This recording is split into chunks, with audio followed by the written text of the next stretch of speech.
अच्छा बेटा, जून 2020 हमारा वाला वेरिएंट है, इसको हम लोग देख रहे हैं, variant 2 paper 1। In 2016, 20 billion barrel of oil and 1.6 billion barrel of natural gas were discovered in Texas, US. Which factor of production has increased in the US due to discovery? बेटा आपके पास जभी भी नेचुरल रिसोर्स आती है, जभी भी आपके पास natural resource आती है, वो हमेशा लैंड का पार्ट होता है। ठीक है, भले कुछ भी हो जाए, अगर आपके पास वो नेचुरल रिसोर्स है तो वो हमेशा लैंड का पार्ट होगा। क्वेश्चन नंबर 2 कहता है the diagram shows PPC which of these point shows the largest possible output of product Y currently achievable. यानी कि हम लोग बेस्ट सबसे ज्यादा प्रोडक्ट वाई कहाँ पे अचीव कर सकते हैं। अब देखो ए और डी तो वैसे ही गलत हो गया ना, डी एक्चुअल है, ए आपका अनअटेनेबल है, बचा आपके पास सी और बी। तो आप यहाँ पे देखो, सी पे इतना वाई बनाते हो, इतना एक्स बनाते हो, जबकि आप बी के ऊपर इतना एक्स बना रहे हो और इतना वाई बना रहे हो। तो ज्यादा आप किधर वाई बना रहे हैं?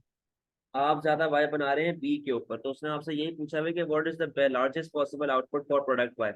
तो बी जो है आपका यहाँ पे आंसर हो जाएगा। A student decides to take up a 2-year apprenticeship for which she will earn 10,000 per year. After that, she expects to earn 25,000 per year. She could take an unskilled job which pays 16,000 per year instead of the apprenticeship. अच्छा बेटा, एक बात मैं इसके अंदर आपको बता दूं कि जो ये वाली स्टेटमेंट आपके पास लिखी हुई है ना, कि अच्छा उसने आपसे पूछा हुआ है कि what is the opportunity cost in the 2 years of completing the apprenticeship. अच्छा, तो अब यहाँ पे जरा देखें, हमारे पास क्या हो रहा है कि उसने हमें अप्रेंटिसशिप के पैसे बताए हुए हैं कि अगर आप अप्रेंटिसशिप करते हैं तो आपको 10,000 पर ईयर मिलेगा। सही है। अच्छा, लेकिन उसने कौन सी जॉब ले ली? उसने जॉब ले ली अनस्किल्ड, अनस्किल्ड जॉब ले ली, जहां पे उसको 16,000 पर ईयर मिल रहा है। अच्छा, वो बोलता है कि अगर आप अप्रेंटिसशिप लेते हैं और आप ये नहीं लेते तो आपकी अपॉर्चुनिटी कॉस्ट क्या होगी फॉर 2 years, 2 साल की क्या अपॉर्चुनिटी कॉस्ट होगी? बेटा अगर मैं एक साल में 10,000 कमा रहा हूँ तो मैं 2 साल में कितने कमा लूंगा? 20,000 कमा लूंगा। सही है। और अगर मैं अनस्किल्ड जॉब से एक साल में 16,000 कमा रहा हूँ तो 2 साल में कितने कमा लूंगा? 32,000। मैं ये ले रहा हूँ, मैं ये नहीं ले रहा, तो मैं कितने पैसे फॉरगो कर रहा हूँ? 20,000 माइनस 32,000। कितने पैसे फॉरगो कर दिए मैंने अपॉर्चुनिटी कॉस्ट के? बी आंसर आपके पास आ गया। ठीक है। अच्छा, अब इस क्वेश्चन के अंदर जो ये स्टेटमेंट लिखी हुई है ना, ये वाली, ये ये बेकार है। ये सिर्फ कंफ्यूज करने के लिए दी हुई है, इसका कोई लिंक नहीं है। यहाँ पे क्या है, अगर 2 साल बाद में 25,000 रुपए कमाऊंगा तो भाई क्या गारंटी है, मैं कहीं और नहीं जा सकता क्या? मैं 50,000 रुपए नहीं कमा सकता क्या? 4 बोलता है micro economics analysis choices in analysis choices in various situations, which area of the economic study does it not include? Micro economics किस चीज को इंक्लूड नहीं करता? माइक्रो के अंदर हम लोग इंडिविजुअल बेसिस की बात कर रहे होते हैं। सही है। तो cost and revenue of firm individual basis पे बिल्कुल आ रहा होता है। इसने आपसे पूछा हुआ नॉट। इंडिविजुअल कंज्यूमर बिहेवियर, ये भी आपके पास माइक्रो में बिल्कुल आ रहा होता है। पॉलिसीज फॉर इकोनॉमिक ग्रोथ, बेटा ये मैक्रो का पार्ट है। वेजेस फॉर डिफरेंट ऑक्यूपेशन, ये भी माइक्रो का पार्ट हमारे पास आ गया है। What is a cause of market failure? बेटा इनमें से कौन मार्केट फेलियर हमारे पास कर रहा होता है? मैंने जब आपको मैरिट डीमेरिट पढ़ाया था उसी चैप्टर में आपको एक और चीज पढ़ाई थी, वो क्या थी? मोनोपली। सही है, तो मोनोपली भी आपके पास मार्केट फेलियर कर रहा होता है। अच्छा, the diagram show the supply curve of an individual Grover of tomatoes and for the total market supply of tomatoes, what explains the similarity of the two curves? बोलता है कि दोनों कर्व्स में क्या सिमिलैरिटी हमारे पास आ रही है। अब आप लोग अगर एक चीज को देखो, हमारे पास प्राइस लेवल 0.5 से 1.5 गई, पे 1.5 से हमारे पास 3 जा रही है। सेम केस हमारे पास यहाँ पे हो रहा है। तो हमें ऑप्शंस पढ़ने पड़ेंगे। What explain the similarity of the two curves? पहला ऑप्शन बोलता है as cost rise grower needs to get a higher price to increase output. ये तो बेटा लॉजिकल सी बात है कि अगर आपके पास कॉस्ट बढ़ेगी ना, तो आपको जाहिर सी बात है अपनी प्राइस भी बढ़ानी पड़ेगी in order to cover your cost. ठीक है। तो आपको अपना आउटपुट प्राइस बढ़ा के आप उस अपने आउटपुट को बढ़ाएंगे, तो ये पॉसिबल आंसर हो सकता है। At the lower prices each grower supplies more tomatoes, ये तो पागलों वाली बात कर रहा है। ये बोल रहा है कि जैसे प्राइस कम होगी क्वांटिटी सप्लाई आपके पास बढ़ जाएगी। गलत बात कर रहे हैं ना बेटा, प्राइस कम होती है तो क्वांटिटी सप्लाई भी आपके पास कम होनी चाहिए, क्योंकि पॉजिटिव रिलेशनशिप होता है। ठीक है, तो ये आंसर नहीं है। The profitability per unit is the same for all growers irrespective of output. कहीं पे ये बात आपको बताई हुई है, कहीं पे आपको कॉस्ट या रेवेन्यू के केसेस दिए हुए। Supply is not always influenced by price, गलत। Supply is influenced by price. हमारे पास जो है प्राइस फैक्टर भी आते हैं, हमारे पास नॉन प्राइस फैक्टर्स भी आते हैं। तो आपके पास सिर्फ कौन सा ऑप्शन बच गया कि जैसे जैसे आपकी कॉस्ट बढ़ती रहती है वैसे वैसे आपको अपनी प्राइस इंक्रीज करनी पड़ेगी। The price of bread rose by 5% and the quantity demand fell by 4%. What is the price elasticity of demand? Formula क्या बोलता है? Percentage change in quantity demand over percentage change in price. Quantity demand 4% है, price आपके पास 5% है, तो ये आपके पास मेरे ख्याल में कुछ 0.8 के करीब बन रहा होगा, तो आपके पास भी आंसर आ जाएगा। Saudi Arabia specializes in oil extraction and refining. This is a capital-intensive industry with highly skilled labor. What might be a disadvantage of this specialization? बोलता है इस specialization का क्या आपको disadvantage होगा? तो यहाँ पे देखो जरा, oil companies have increased training costs as each worker needs many different skills. हाँ, तो disadvantage पूछ रहा है आपसे specialization का। Oil companies have increased training costs as each worker needs many different skills. बेटा स्पेशलाइजेशन में आप बहुत सारे डिफरेंट स्किल्स लेते हो या फिर सिर्फ एक स्किल ले रहे होते हो? आप लोग सिर्फ वन स्किल पे फोकस करते हैं। ऑयल कंपनीज में find it difficult to achieve economy of scale. भाई इतना बड़ा बिजनेस है, उसको क्यों इकोनॉमी ऑफ स्केल नहीं होगी भाई? Resource allocation is not efficient because a narrow range of good is being produced. बोलता है कि रिसोर्स एलोकेशन एफिशिएंट नहीं होगी क्योंकि आप एक बहुत छोटा सिर्फ ऑयल बना रहे हो फॉर एग्जाम्पल। तो भाई अगर मैं सिर्फ ऑयल बना रहा हूँ तो मेरा कंप्लीट फोकस ऑयल के ऊपर होगा ना, तो मैं क्यों एफिशिएंट नहीं होऊंगा? मैं तो मिनिमम अपनी कॉस्ट रखने की करूंगा, मैं जितनी ज्यादा मेरी कॉस्ट रिडक्शन हो सकती है मैं उतनी ज्यादा कोशिश करूंगा। वर्कर्स में face a restricted range of job opportunities. बिल्कुल, क्योंकि अगर कोई बंदा है उसको सिर्फ ऑयल एक्सट्रैक्ट करना आता है तो वो मशीन ऑपरेट नहीं कर सकता। जिस बंदे को ऑयल रिफाइन करना आता है वो ऑयल एक्सट्रैक्ट नहीं कर सकता। What would most likely cause a person to increase their saving? बोलता है कि ऐसा क्या हो कि लोग अपनी सेविंग को बढ़ा दें। हमारे पास ए बोलता है डिसीजन प्लान फॉर रिटायरमेंट। सही है कि हम लोग अपने बुढ़ापे के लिए जब रिटायर हो जाएंगे, हम लोग अपने बुढ़ापे के लिए सेविंग करें तो एक अच्छा प्लान होगा, तो हम लोग उस हिसाब से लेके चलेंगे। सही में हो सकता है आंसर। फॉल इन इनकम, बेटा जब इनकम गिरेगी तो आप क्यों सेविंग करोगे भाई? आपका तो सेविंग कम हो जाएगा ना, सेविंग भी कम होगी, कंजप्शन भी कम होगी। फॉल इन इंटरेस्ट रेट, यानी कि जब आपको रिटर्न ही नहीं मिल रहा तो आप सेव क्यों करेंगे? A reduction in tax free saving schemes। Tax free saving scheme का मतलब है कि जैसे गवर्नमेंट की तरफ से कोई सेविंग स्कीम आपके पास आई हुई है, आपके पास बैंक्स की तरफ से सेविंग स्कीम आई हुई है, अगर वो कम हो जाती है, अगर वो कम हो जाती है तो आप किस तरह सेव कर पाएंगे भाई? तो आपका आंसर क्या बन जाएगा? The graph shows women's wage as a percentage of men's wage in year 1 and year 2। Year 1 और ईयर 2 के अंदर आपको परसेंट दिया हुआ है, साथ में आपको एज दी हुई है, औरतों की एज, और कितने परसेंट खवातीन जो है वो मर्दों की इनकम के मुकाबले में कमा रही। Which statement is shown by the graph to be true? A बोलता है younger women earn more than older women. बेटा पहली बात तो क्या हमें यहाँ पे कहीं भी अमाउंट दी हुई है? हमें अमाउंट यहाँ पे नहीं दी हुई। तो हम लोग किस तरीके से जज करेंगे यार यंगर वुमेन जो है, क्या सारी यंगर वुमेन ओल्डर वुमेन से ज्यादा कमाती हैं? एक इसकी एग्जांपल अगर मैं ले लूं, फॉर एग्जांपल एक समझ ले 30 साल की मेड है, सही है, जो घर पे काम करती है, झाड़ू पोछा करती है, और एक 50 साल की डॉक्टर है। जाहिर सी बात है डॉक्टर ज्यादा कमाएगा ना एज कम्पेयर टू मेड। आगे है, women's wages remain about the same between the ages of 40 and 50। बोलती है कि केस बोलता है सॉरी कि वुमेन की जो वेज है वो सेम रह रही है किन किन जगहों पे जहाँ पे आपकी एज 40 to 50 है। पहली बात तो सेम तो नहीं है, फ्लक्चुएशन आ रही है। और दूसरी बात वही है ना कि बेटा हमारे पास तो परसेंटेज गिवन है ना, हमारे पास अमाउंट तो नहीं गिवन कि हम लोग बोले कि हाँ जी सेम है।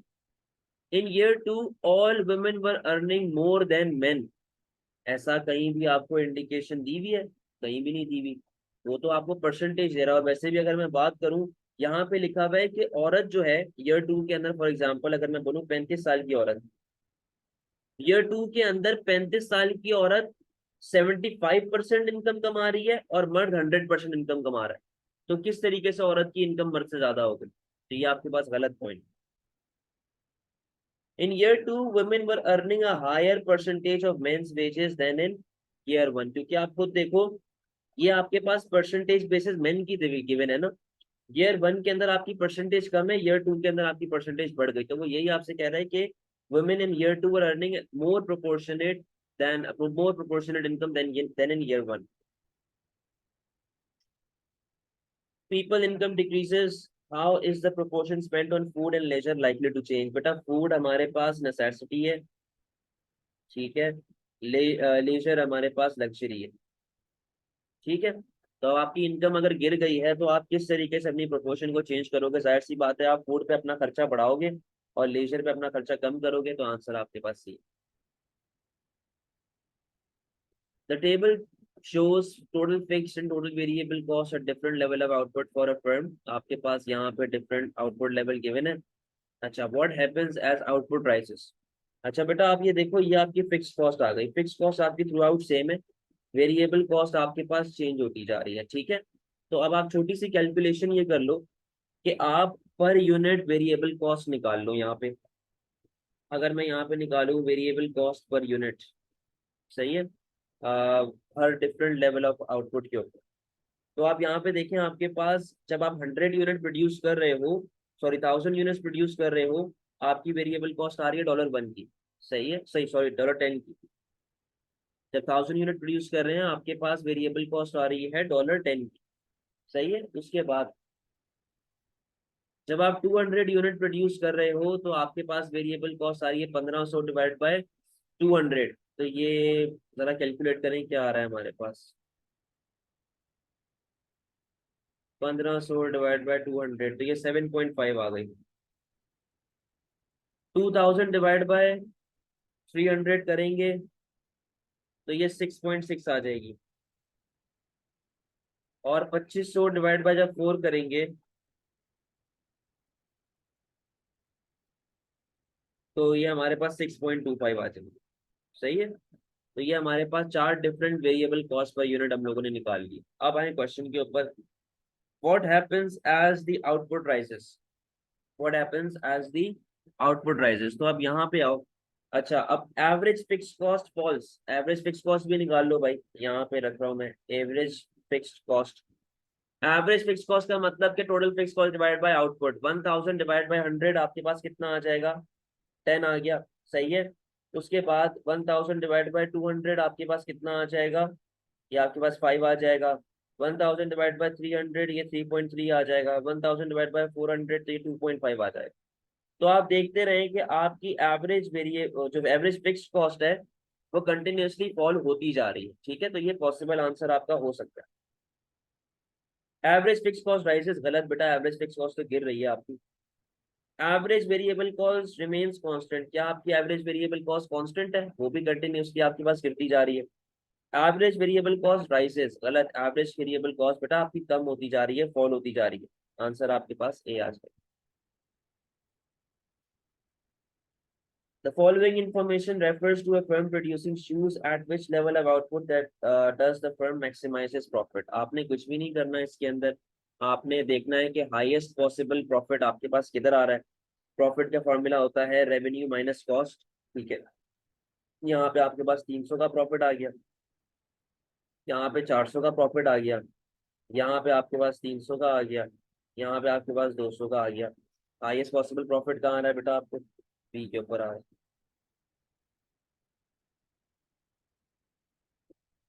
Which statement proves there has been an increase in productivity of a factory making tractors। बोलता है ऐसी कौन सी स्टेटमेंट है जिससे आपको पता चले कि आपकी प्रोडक्टिविटी बढ़ गई है उस फैक्ट्री की जो ट्रैक्टर बनाती है। 10% more workers result in 10% increase in tractors produce each week. यानी कि जितना मैंने लेबर हायर किया उतनी ही प्रोडक्टिविटी बढ़ी है। तो आप एफिशिएंसी तो ना हुई ना आपके पास जितना, अगर मैं एक बंदा बना बढ़ाऊंगा, जाहिर सी बात है कुछ ना कुछ तो आउटपुट करेगा ही ना वो। Output per worker increase from 3 tractors to 4 tractors per month. तो बोलता है कि आपके पास 3 ट्रैक्टर पहले महीने के बनते थे, अब आपके पास 4 ट्रैक्टर बन रहे हैं। तो हाँ, ये इसके अंदर हमारे पास एफिशिएंसी बढ़ गई है। क्यों? क्योंकि उसने आपको ये नहीं बताया कि मैं एक्स्ट्रा लेबर ला रहा हूँ या मैं कुछ कर रहा हूँ, कह रहा है कि सेम लेबर के ऊपर अपने पास ट्रैक्टर का आउटपुट बढ़ गया। Production increases as worker are hired, तो ये तो लॉजिकल सी बात है भाई। करिएगी क्या प्रोडक्टिविटी अगर आपके वर्कर हायर होंगे तो। Starting a night shift leads to an increase in production of 10 tractors per day. तो बेटा जब आपके पास वो नाइट शिफ्ट में काम करेंगे तो वो पैसे भी तो लेंगे उसके, मुफ्त में तो नहीं काम करेंगे ना, समझे बात को।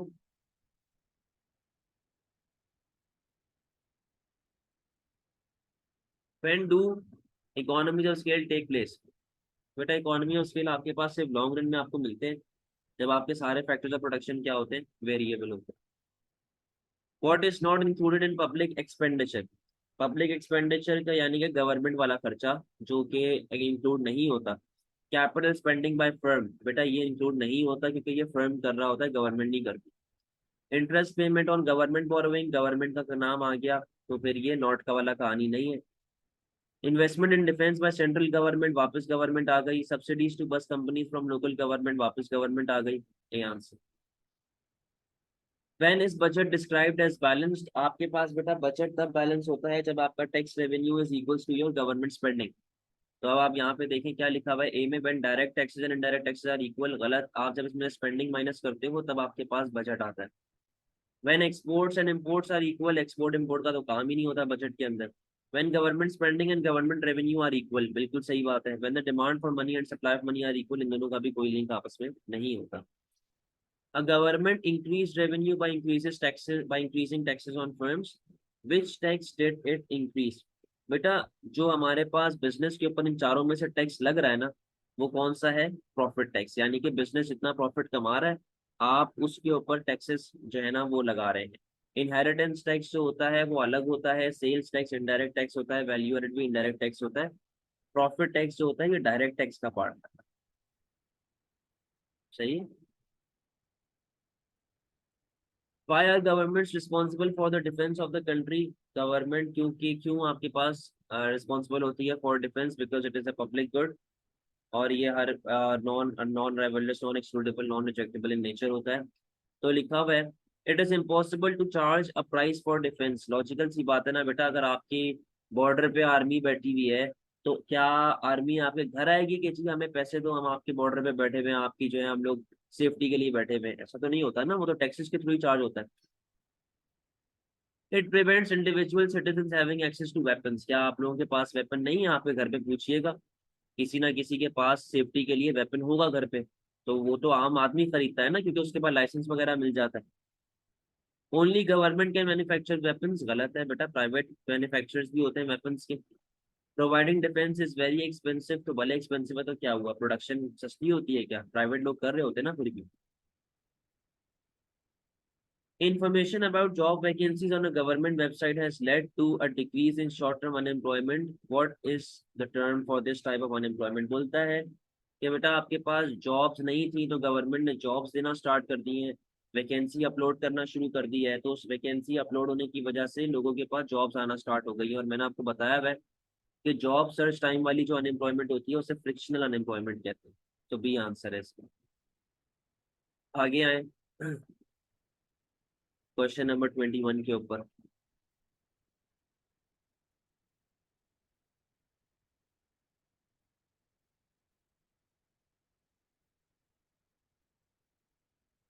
एक सेकंड रुकिएगा।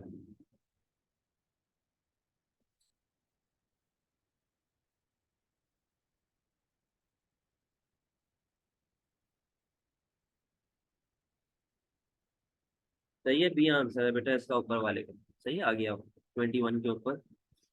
21 आपसे कहता है the table shows figures for the real GDP of a country. अच्छा, द क्वार्टर इज 3 मंथ्स।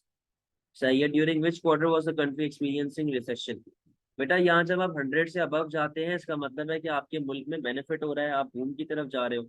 और जब आप 100 से नीचे जाते हो तो आपका इसका मतलब है कि आपके जो मुल्क है उसके हालात खराब है। इस तरह क्वार्टर 3 और 4 के अंदर हो रहा है, तो आपके पास रिसेशन कहाँ पे आ रहा है? 3 और 4 में। What would not be required in the construction of index of consumer prices? CPI बनाने में हमें क्या नहीं चाहिए? 22 के अंदर क्या हमें बेस ईयर नहीं चाहिए होता? तो हम लोग कंपेयर किससे करोगे भाई? Selection of representative range of items, basket of goods क्या नहीं चाहिए होती? हमें बिल्कुल चाहिए होती है। Calculation of average wage level, हमें इससे कोई फर्क नहीं पड़ता क्या चल रहा है क्या नहीं चल रहा। क्या हमें वेट नहीं प्रोवाइड करना होता इंडेक्स में? बिल्कुल प्रोवाइड करना होता। सही है। नेक्स्ट क्वेश्चन के ऊपर आए, 23 के ऊपर। यार तो इंटरनेट पता नहीं क्या मुसीबत है इंटरनेट को यार।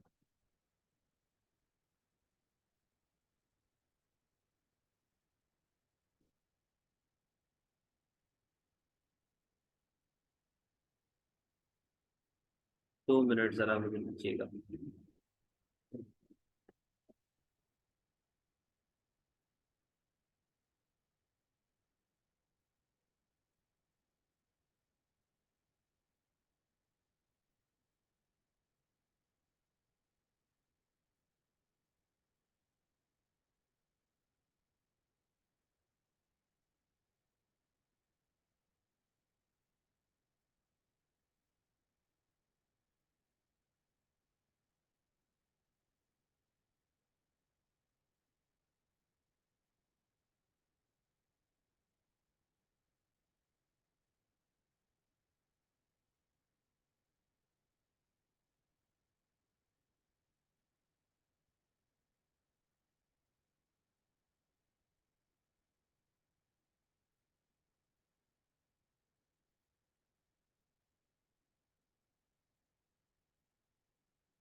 अच्छा जी, हम लोग 23 वाले के ऊपर है, इसको जरा देखिएगा। The table gives information about three economic indicators in 4 countries. आपके पास 3 economic indicators हैं और आपके पास 4 countries given है। What may be concluded from this information? Countries with higher inflation have higher interest rate. Highest inflation जो आपके पास है वो यहाँ पर है। लॉजिकली सबसे ज्यादा हाईएस्ट इंटरेस्ट रेट जो है वो भी आपके पास यहीं पे होना चाहिए। तो आपके पास रेट ऑफ इंटरेस्ट हाईएस्ट यहाँ पे आ रहा है।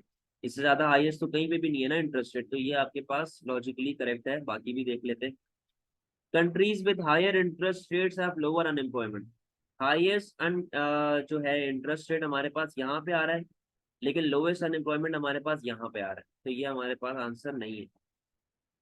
Countries with lowest inflation had the highest unemployment, जबकि हाईएस्ट अनएम्प्लॉयमेंट यहाँ पे आ रही है कंट्री वाई के अंदर, तो ये भी आंसर नहीं है।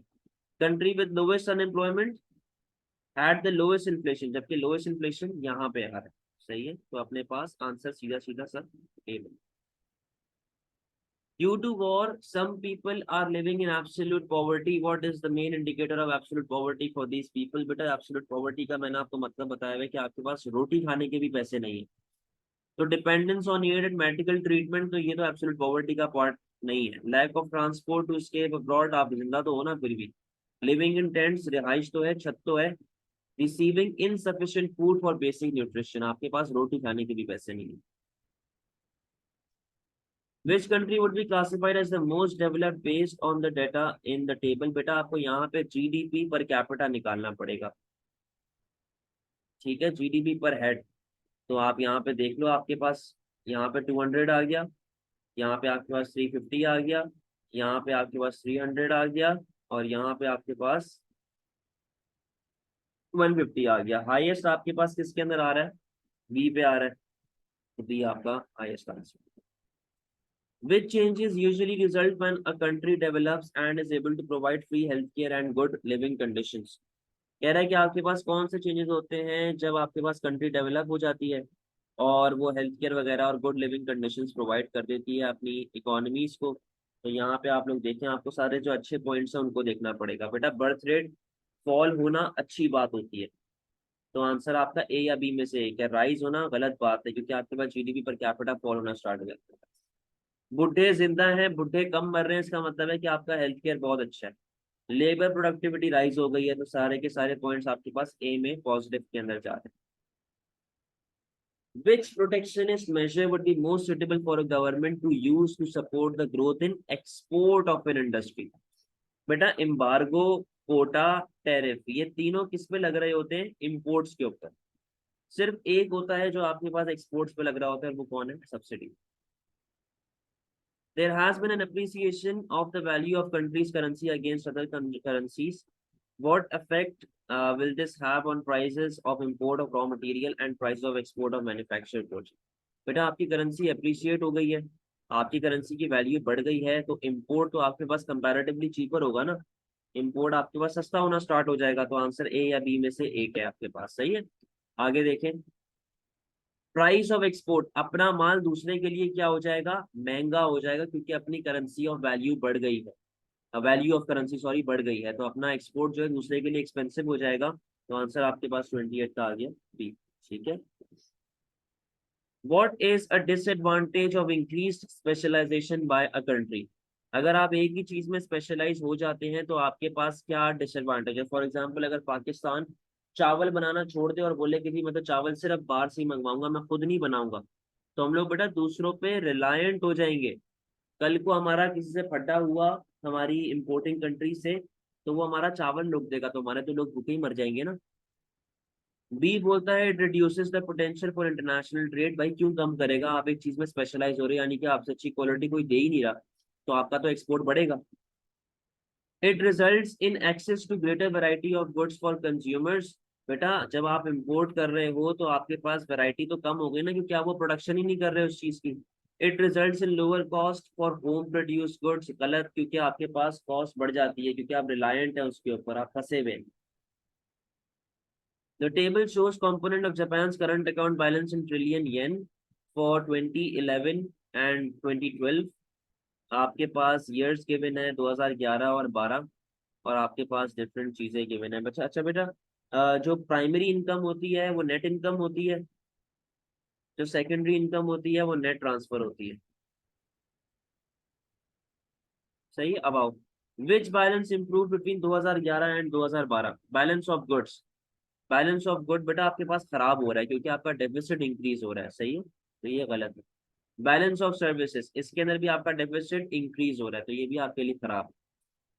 बैलेंस ऑफ प्राइमरी इनकम, बेटा यहाँ पे आपके पास दोनों में सरप्लस है, लेकिन आपका सरप्लस गिर गया पहले के मुकाबले में, पहले 14 मिलियन था, अब 13.5 मिलियन है। बैलेंस ऑफ सेकेंडरी इनकम, क्योंकि यहाँ पे जो आपकी नेगेटिव पॉइंट है ना, जो आपकी नेगेटिव अमाउंट है, आपका नेगेटिव गिरा है। नेगेटिव गिरने का मतलब क्या है कि आप किसकी तरफ जा रहे हो, आप जा रहे हो पॉजिटिव की तरफ। समझ में आती है बात? क्लियर है सारा पेपर?